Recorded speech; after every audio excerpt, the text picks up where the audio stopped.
So it has been a while since I posted, but I figured I would show you guys the final design that I have been working on.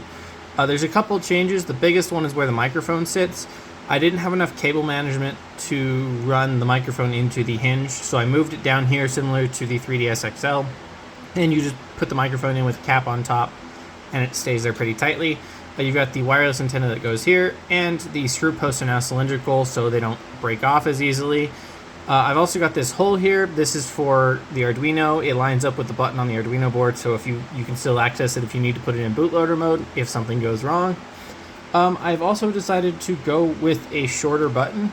So this is I believe a 6x6x6, and if I put it in here real quick without messing it up, there we go. You can see that it's almost flush, it's slightly above it, which I like that better than the button that sticks out. So the idea would be to glue these in, and hopefully they still work when they're glued in. So you have basically a flush button that's nice to push instead of having a button that sticks out a lot.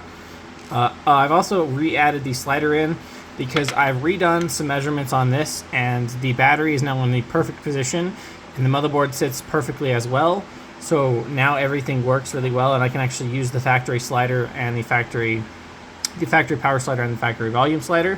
One other thing that I think I'm going to do is actually use the factory L&R buttons.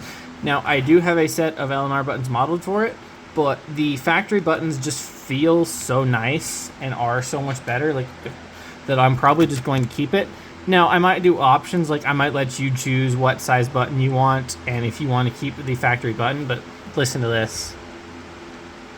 It's just so much better and so much nicer than anything I can even model on a 3D printer. So I'll probably keep those on both of my factory models.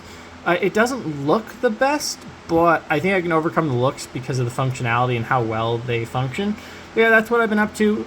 I'm almost ready to assemble it. I need to order a couple new ribbon cables because the last of my ribbon cable supply broke because I think I accidentally touched it with a soldering iron while soldering something.